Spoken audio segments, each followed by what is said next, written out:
इंदौर इस समय उपस्थित टेलीविजन लाइव न्यूज चैनल के ऑफिस में, जहाँ पे 1 तारीख की रात में लगभग 8 बजे आर के सिंधी सिंध हॉस्पिटल में, जो कि गोविंद नगर में स्थित है, वहाँ एक गर्भवती महिला एडमिट कराई गई थी। तो उसी दिन जो है लगभग 8-9 बजे के बीच में जैसे ऑपरेशन थिएटर के अंदर ले गए, तो डॉक्टरों ने क्या किया, किसी गड़बड़ी की वजह से उनकी जान गई गर्भवती महिला की, तो बहुत ही दर्दनाक मौत हुई। तो परिजनों ने बताया था, जैसे कि परिजनों ने बताया था मुझे कि थोड़ी देर ले जाने के बाद उसकी गर्भवती महिला की मौत हो गई थी। कि डॉक्टर ने कौन सी दवा दे दिया, या नया डॉक्टर था, या जो डॉक्टर मतलब जिसको जानकारी नहीं थी, जानकारी के अभाव में क्या गलती कर दिया, किस कारण से हुआ कि जच्चा बच्चा दोनों की मौत हो गई और तुरंत बॉडी फूल गई थी। और परिजनों ने ये भी बताया था कि जो मृतका थी, मृतका के शरीर में चोट के निशान थे और उसके मुंह से ब्लड निकल रहा था। और ज़्यादा जानकारी के लिए हमारे साथ परिजन यहाँ उपस्थित हैं। आइए मैं उनसे और जानकारी देता हूँ, और जानकारी विस्तार से देंगे, क्या कारण था, कब एडमिट कराया था, किस वजह से मौत हुई। परिजन हमारे सामने उपस्थित है। क्या नाम है? मेरा नाम विशाल बिश्नोई है। मैं वर्षा बिश्नोई, जो कि मृतका है, और जच्चा बच्चा दोनों लोग जो एक्सपायर हुए, मैं एक हस्बैंड हूँ। और मैं जनरल रूटीन के लिए 1 तारीख को वहाँ पे सुबह 9:15 बजे पहुँचा था, जिसमें जनरल रूटीन में डॉक्टर्स ने उनका परीक्षण किया। परीक्षण करने के उपरांत उन्होंने हमें बताया कि सारा कुछ सब कुछ सही है, परंतु समय आखिरी का चला, क्योंकि वो 9 महीने की गर्भवती हो चुकी थी। तो उन्होंने कहा कि एक लास्ट अल्ट्रासाउंड कराना पड़ेगा आपको, और 2 टेस्ट भी लिखे थे उन्होंने, ब्लड टेस्ट करने। तो जिसमें हमने उनके द्वारा दिए गए 2 निर्देशों को पूरा पालन किया। तो हमने सबसे पहले अल्ट्रासाउंड कराया। तो अल्ट्रासाउंड की रिपोर्ट जो मुझे मिली और जो मैंने डॉक्टर को रिपोर्ट्स दिखाई, तो डॉक्टर्स ने कहा कि अल्ट्रासाउंड में सारा कुछ आपका ठीक है, जच्चा बच्चा दोनों बहुत ही तंदुरुस्त हैं, कोई भी किसी भी तरह की कोई इमरजेंसी सिचुएशन नहीं है, इसमें सब कुछ ओके है। फिर उसके बाद हमने ब्लड टेस्ट करने के लिए दिया वहाँ पे। तो ब्लड टेस्ट के लिए रिपोर्ट जो है मैं शाम को मिलनी थी। तो उस दौरान वर्षा को थोड़ा सा लेबर पेन स्टार्ट हुआ। तो लेबर पेन स्टार्ट हुआ तो मैं डॉक्टर के पास गया। तो मैं डॉक्टर से कंसल्ट किया कि डॉक्टर मैम ऐसा प्रॉब्लम है, उसको लेबर पेन हल्का सा हो रहा है। तो डॉक्टर मैम ने बोला कि ऐसा करिए कि चूँकि आपका समय 9 महीना पूरा हो चुका है, तो अभी आप उनको एडमिट करा दीजिए, ताकि हम उसको थोड़ा सा देख सकें, मॉनिटर कर सकें, अपने अंडर में रख सकें, क्योंकि आप अगर घर जाएंगे तो हो सकता है कोई प्रॉब्लम हो या ऐसा कुछ हो। तो मैंने कहा ठीक है, जैसा आप आदेश करें, जैसा आप बताएं, क्योंकि डॉक्टर्स ही सबके लिए भगवान होते हैं, जैसा बोलते हैं वैसा करता है इंसान, अपने बच्चे के लिए, अपने माँ बाप के लिए, सबके लिए। तो उस दौरान मैंने इनको करीबन 12:47 पे एडमिट कार्ड इनका बनवाया। करीबन मुझे एकदम एग्जैक्टली याद नहीं है टाइमिंग, अप्रॉक्स वही था। तो मैंने एडमिट कार्ड इनका बनवा लिया और इनको मैंने एडमिट कर दिया। एडमिट करने के उपरांत वहाँ पे जब सारा कुछ उनका सेटल, उनका बेड लगा दिया गया, तो वहाँ पे मेरी माँ और मेरी बहन भी आई, क्योंकि मैंने उनको जब बताया कि वो एडमिट हो गए, तो उन्होंने कहा हम लोग आ रहे हैं, आप वहीं पे रहिए। तो उस दौरान हम लोग को सब बता दिया। तो जब उस टाइम एडमिट होने के बाद उनको डॉक्टर्स ने मुझे ये बोला था कि इनको नॉर्मल और लेबर पेन बढ़ा के नॉर्मल डिलीवरी करने की हम कोशिश करेंगे। तो उन्होंने उन्हें कोई इंजेक्शन की बोतल जो है ड्रिप लगा के चढ़ाई। तो उस दौरान जब वो ड्रिप चढ़ाई तो करीबन 2.5 से 3 घंटे में वो ड्रिप उनकी ख़त्म हुई। उस बीच में कई बार स्टाफ के जो रूटीन पे चेक करने आते हैं लोग, वो चेक करने आए और उन्होंने कहा कि बच्चे को थोड़ा सा मूवमेंट अभी इतना अच्छे समझ में नहीं आ रहा है, तो अभी थोड़ा सा और देख लेते हैं। तो हमने कहा कि ठीक है, जैसा भी है। मेरी दीदी ने भी यही बोल दिया कि जैसा आप कहें वैसा ठीक है। तो शाम को करीबन 5 साढ़े 5 बजे के दौरान मेरी सिस्टर ने बोला था मुझसे कि आप ऐसा करिए कि जब यहाँ पे जो भी स्थिति है, रात को रुकना भी पड़ सकता है, तो आप ऐसा करिए कि माँ को घर छोड़ दीजिए, और छोड़ने के बाद फिर आप यहाँ आइए, ताकि हम दोनों लोग यहाँ पर, अलाउड ही 1 ही लोग होते हैं पेशेंट के साथ में। तो उन्होंने बोला कि आप आ जाना और हम दोनों लोग यहाँ पे रुक जाएंगे, अगर कोई भी स्थिति रहेगी रुकने की यहाँ पे। तो मैं जब शाम को करीबन 7:30 साढ़े 7 बजे दीदी का मेरे पास फ़ोन आया कि बेटा कि डॉक्टर्स कह रहे हैं कि इनको मूवमेंट ज़्यादा समझ में नहीं आ रहे हैं, तो आप डिलीवरी जो है ऑपरेट करके ही करवाइए। सिजेरियन डिलीवरी आप करवाइए, क्योंकि हमें बच्चे का मूवमेंट उतना सही समझ में नहीं आ रहा है। डॉक्टर ने बोला था? ये वहाँ के डॉक्टर ने बोला था। डॉक्टर क्या नाम था? डॉक्टर का नाम है नीति सहगल। नीति सहगल। हाँ, जिनका नीति अपना- सहगल उस समय उपस्थित थी? हाँ, वो क्योंकि वो सुबह से, क्योंकि रेणु भाटिया जी वहाँ पे नहीं थी उस वक्त। मेन डॉक्टर किसकी और उसमें बात दिलाता है? मेन तो जो हम लोग जाते हैं वो रेणु भाटिया जी के नाम से ही जाते हैं और वही देखती हैं वहाँ पे। रेणु भाटिया देखी? रेणु भाटिया रहती, साथ में सारे डॉक्टर्स भी रहते हैं वहाँ। ये मतलब नीति सहगल इनकी हेल्पर थी?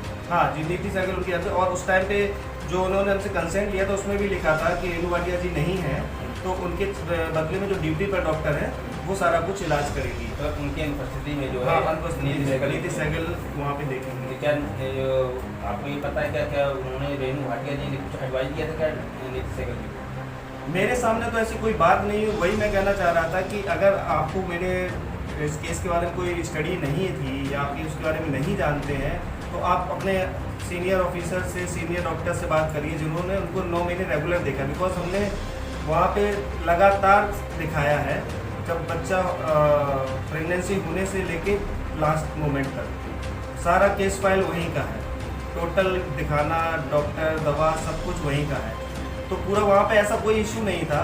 और क्योंकि पेशेंट को कोई भी प्रॉब्लम नहीं थी, किसी भी तरह कोई प्रॉब्लम नहीं थी, ना बीपी, ना कुछ भी नहीं था। जब से आप दिखा रहे थे रेणु भाटिया जी ने कब देखा? एक बार देखा कि हाँ, रेणु भाटिया जी ये मान के चलिए कि हम जितने बार भी दिखाने गए उसमें से मुझको 1 या 2 बार ही नहीं मिली हैं।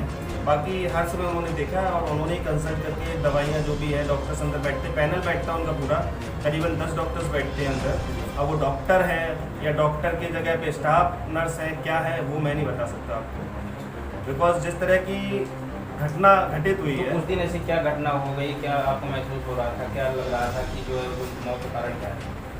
किस वजह से मौत? उस दिन जब उन्होंने बोला कि आप जल्दी करिए कि वहाँ से हमको स्पेशलिस्ट बुलाना पड़ता है, एनेस्थीसिया वगैरह वाला, इसलिए आप हमें क्लियर करके भी दीजिए। तो फिर मैं रास्ते में था तो मैंने दीदी से बोला ऐसा करिए, जब डॉक्टर्स इतना बोल रहे हैं कि ऑपरेट कराने के लिए, तो मैंने उनको बोला कि आप अलाउ कर दो उनको।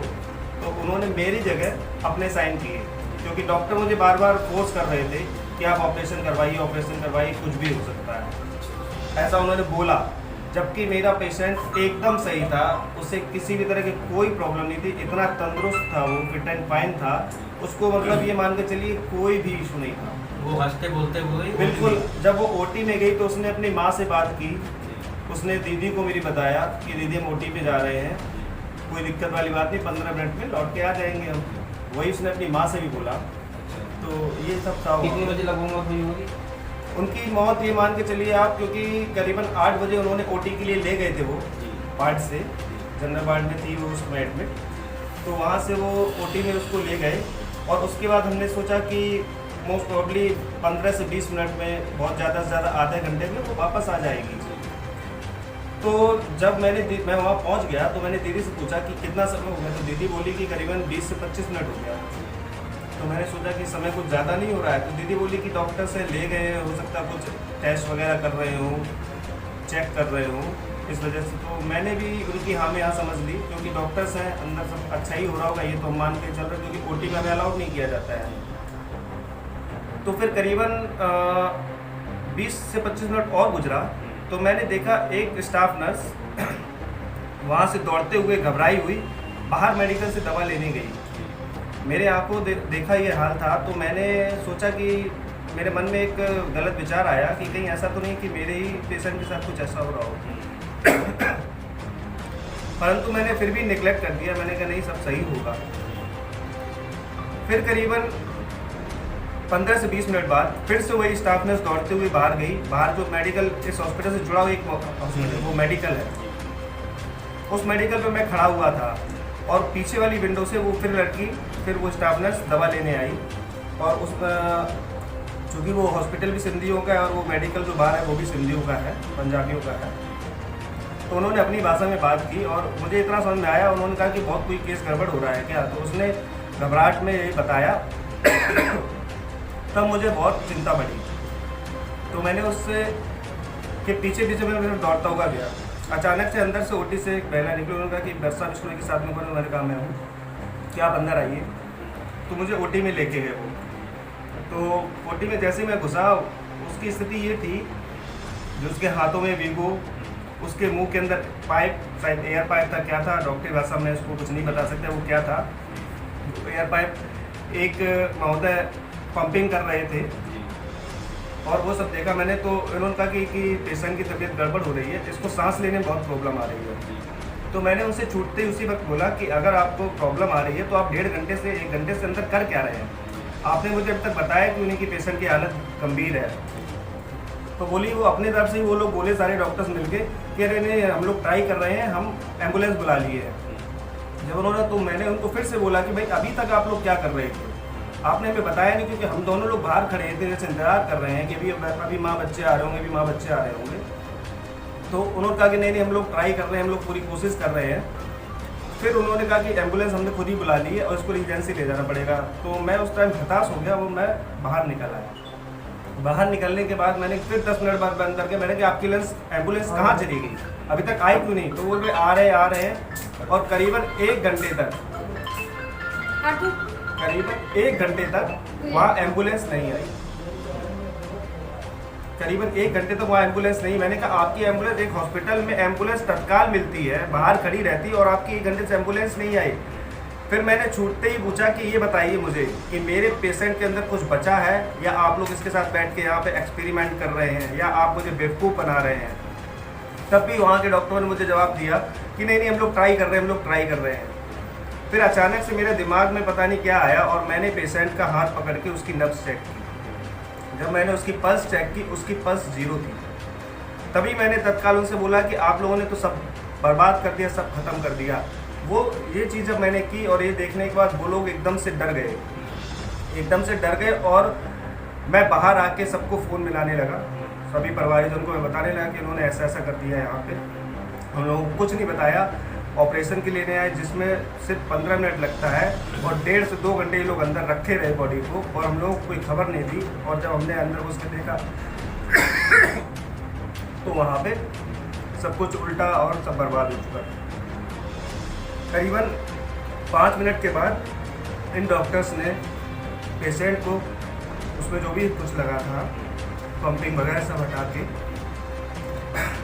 आप थोड़ा पानी पी लीजिए तब तक बुला के। मैं मृतका वर्षा विष्णु का पहुँचा है। क्या जानकारी है आपको? जानकारी तो अभी विशाल ने बताई, तो ये तो मौके पर मौजूद था। और जब पेशेंट मृत हो गया, काफ़ी पहले हो गया था, लेकिन इनके घबराने के बावजूद इन्होंने थोड़ा टाइट उनसे बातचीत की, तो इन्होंने पेशेंट को स्ट्रेचर से बाहर कर दिया और संभवतः इन्होंने पुलिस को इन्फॉर्म भी कर दिया। तो ये बताइए कि जो मृतका थी, मृतका के शरीर में कोई कह रहा था कि जो कुछ चोट के निशान थे, मृतका के शरीर में जब मैंने देखा है वहाँ जाके हैं, तो उसके मुँह से खून सा निकल रहा था, उसका नाक पूरी काली पड़ गई थी और सामान्यतया जो उसका शरीर था वो फूल के 3 गुना हो चुका था, ज़्यादा से ज़्यादा आधा पौन घंटे के अंदर। हाँ, और उसके शरीर में कुछ निशान भी थे? नहीं, निशान तो चेहरे पे नहीं लग रहे थे, लेकिन बॉडी इतनी फूल चुकी थी। हाँ, बॉडी इतनी फूल चुकी थी कि मतलब पहचान में ही नहीं आ रही थी कि ये मेरी वर्षा है। उसका जब हमने देखा तो उसकी नाक पूरी काली पड़ गई थी। थोड़ी देर बाद देखा उसके गाल काले पड़ गए, उसका माथा काला पड़ गया, पलकें भारी होती जा रही थी, फूल के ऐसे हो गई थी जैसे इस को 1-8 महीने पहले, 1-8 महीने से ये बॉडी पानी में पड़ी रही और फूल के इतनी हो गई। और ये लगा था उसका शरीर देख के कि इसके साथ में कुछ ना कुछ तो ऐसा गलत ट्रीटमेंट हुआ है, तो जो भी रिएक्शंस हुए हों दवाइयों के, कि इसको शरीर में पूरे पॉइजन फैल गया। और संभवतः हमको तो ये लग रहा था कि जो ट्रीटमेंट के लिए अंदर ले गए थे उसको, और जो सीजेरियन ऑपरेशन करना था, तो ऑपरेशन के दौरान उसके पहले उन्होंने जो स्पाइनल एनेस्थीसिया दिया था, हो सकता है उसी एनेस्थीसिया में कुछ गड़बड़ी हो, एक्सपायरी हो, ओवरडोज हो, लोअर डोज हो, एवरीथिंग कुछ भी हो, क्योंकि ये हम लोगों के बियॉन्ड है। इसके बाद में उसी को और इसी दौरान जैसा हम लोगों के बीच में दिमाग में आ रहा है कि एनेस्थीसिया या ट्रीटमेंट देने के दौरान जो उसको ग्लूकोज की बोतल चलाई जा रही थी और जो दवाइयाँ दी जा रही थी, सारी की सारी दवाइयाँ उसके शरीर में सब गलत साबित हो रही थी और हो सकता है कि उसी दौरान बच्चा एक्सपायर हो गया। बच्चा के एक्सपायर होने के बाद में तो सभी लोग जानते हैं कि बॉडी में इन्फेक्शन बहुत जल्दी फैलता है और इधर दवाइयों का रिएक्शन उधर बॉडी का इन्फेक्शन, इन दोनों की वजह से वो मृतिका को कंट्रोल में लाने के लिए बराबर प्रयास करते रहे और उनका प्रयास निरर्थक रहा, क्योंकि हो सकता है कि बचाने के चक्कर में उन लोगों के दिमाग में जो पॉजिटिविटी आनी चाहिए वो नेगेटिविटी आती चली गई और उन्होंने केस खराब कर दिया। उस टाइम जब हम पहुँचे हुए हैं तो पहुँचे थे, उन्होंने मृतिका को जब बाहर किया था उसी दौरान उनके स्टाफ में ये सब कुछ उन लोगों को मालूम चल गया था। तो वहाँ की स्टाफ नर्स जो थी और जो उनका स्टाफ था, तो हमने वहाँ पे जाके देखा कि स्टाफ नर्सेज के बैग पड़े हुए हैं, लंच बॉक्स पड़े हुए हैं, उनके चप्पल जूते तक वहाँ पे पड़े हुए हैं, मतलब छोड़ छोड़ के भागे क्योंकि उन्होंने केस खराब कर दिया। ये चीज़ें हमने सब कुछ वहाँ पे देखी मेरे सामने। क्या शंका लगता है कि जो है डॉक्टरों की लापरवाही नहीं, डॉक्टरों की लापरवाही तो 100% निश्चित है। ये केस बिगड़ा है तो डॉक्टरों से ही बिगड़ा है, क्योंकि मेरी बेटी, मेरी बहू अंदर जब गई है ओटी में तो वो अपनी माँ से खूब अच्छी तरीके से बातचीत करती हुई गई और बिल्कुल नॉर्मल थी। इन्होंने अंदर जाके क्या उसका ट्रीटमेंट किया, शिकायत कहीं किया होगा कि नहीं? शिकायत क्या, हमने तहरीर दी थाने में। हाँ, तहरीर मैंने लिख के दी। हमारी तहरीर को उन्होंने जो हत्या का मुकदमा दर्ज करना चाहिए, उन्होंने हत्या का गैर इरादतन हत्या का प्रयास 304A का मुकदमा दायर किया, जो कि बिल्कुल गलत है। उनके सामने सब कुछ लोग देख रहे थे।